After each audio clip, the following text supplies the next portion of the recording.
Alright, ladies and gents, we're going to go ahead and use our math reasoning skills, and we're going to try to input some of these measurements that we have here for sides and here for angles into triangle ABC. So go ahead and pause the video, do that. I'm going to do it myself, and you can unpause the video, and then after you're done, I want you to explain your reasoning on your notes.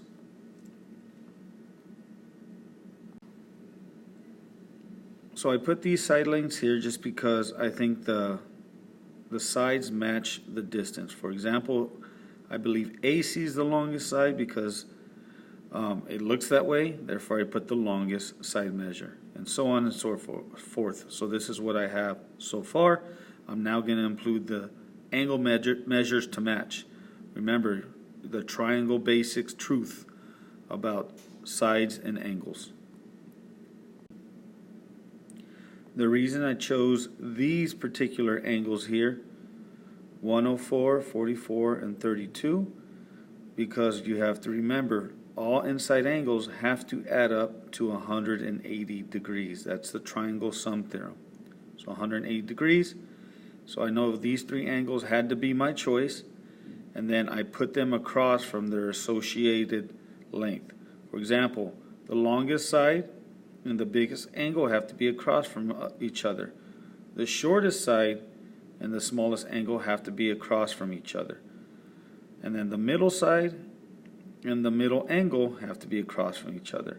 So they have to match based on their sides and the size of the angle.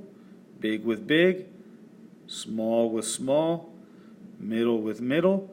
On top of that, the angles have to add up to 180. That's a triangle sum theorem. So go ahead and explain your reasoning, and we'll move on to the next slide. Okay, for example B, what I want you to do, just to prove that you are watching my videos and listening to them, I want you in the comments in Google Classroom, under this video, there's a comment section. I want you to answer this question in the comments. So write it down in your notes. When you're finished with the notes, whatever you wrote here, I want you to type it out in the comments. If you have any issues with that, go ahead and ask me in class on how to do that, and I will show you. Okay? We are going to do example C now.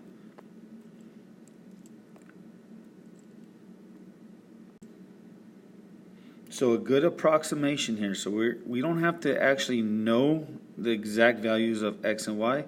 We want to make an educated guess. So we're going to use one of the triangle basic truths, which says the angle, the bigger the angle, the bigger the side it opens up to. So if you look, the biggest angle we have here is 90 degrees. So that means this side has to be the biggest length. So as long as Y is your biggest length, you could put any number there. So I need to make it bigger than 6. So since this is 90 degrees, this is going to be, we'll make it 10. Okay, if that is 10, 30 is the smallest angle, so this must be the smallest side, which means 60 is the middle angle, which means this has to be the middle side. So X has to be between what we put for Y and what we have down here. So a good number between there, I'd put X at 8 in my example. Your answer may be different if you did this before watching the video, as long as you understand the triangle basic truth that angles and their size can help determine how big each side of the triangle is.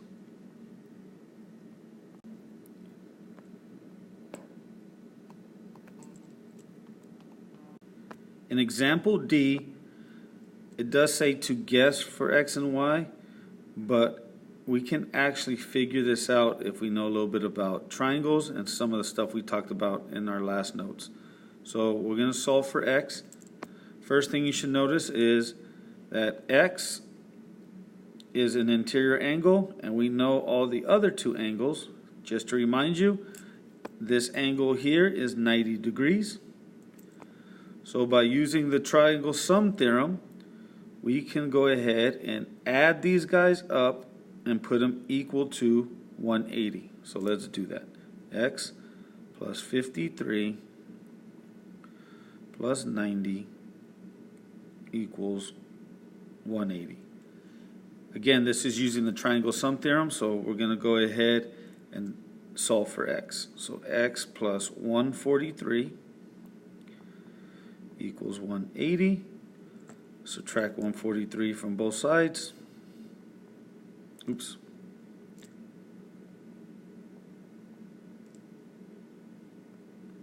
And that will give you x equal to 37 degrees.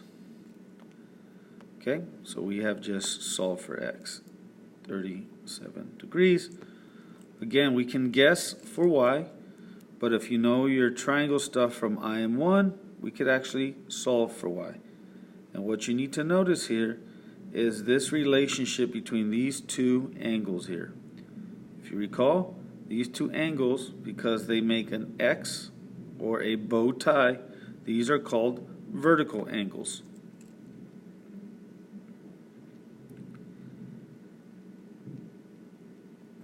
And vertical angles are across each other like this, and vertical angles are equal to each other. So that means this angle here, this interior angle here, is the same measure as this one, which makes this 90 degrees. And we can say this because we know about vertical angles. Now we can use the same process to solve for y. We're going to use triangle sum theorem again, add these up, and solve for y. If you do this correctly, you should get the following answer. Y plus 90 plus 33 equals 180. Y plus 123 equals 180. Solve for y.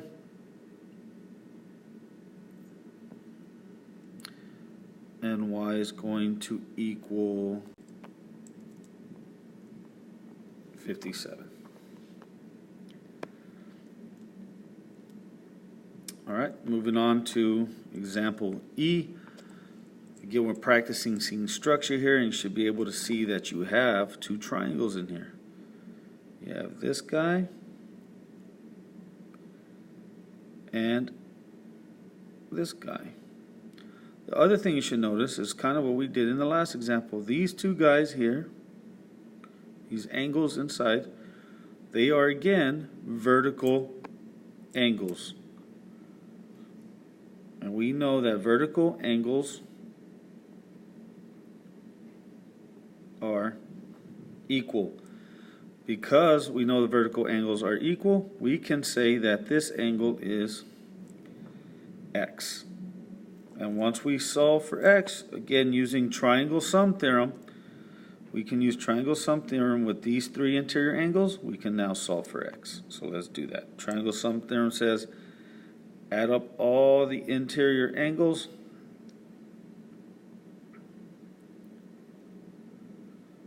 and solve for x. So your answer here would look like this. X plus 117 equals 180. Subtract 117 from both sides, and we have x equal to 63. Again, that's triangle sum theorem. So real quick before we do example F and G, reminder of the three triangle truths. Every triangle has 6 parts, 3 angles, and 3 sides. Okay, and the other truth is know how to use the triangle sum theorem. And lastly, angle size determines the length of the opposite side. So this is the idea that the bigger the angle, the bigger the side that it opens up to. All right? So let's go ahead and do F. First thing you should notice here, and we talked about this in the last slide or last notes, is these arcs here, even though we don't know the measure, these arcs mean congruent since they have matching arcs. So this has one arc, this has one arc. That means angle A is congruent or has the same measure as angle C. When you have two angles in a triangle with the same measure, this tells you that this triangle is isosceles.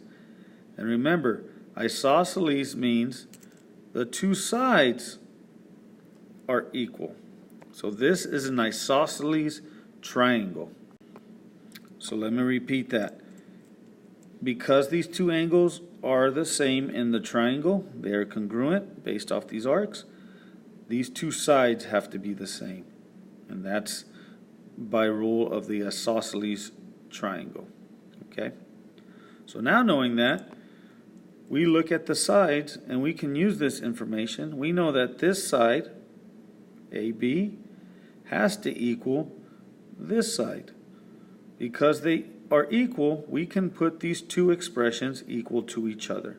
So that's what we'll do to solve. So 3x plus 5 is now equal to 4x minus 2.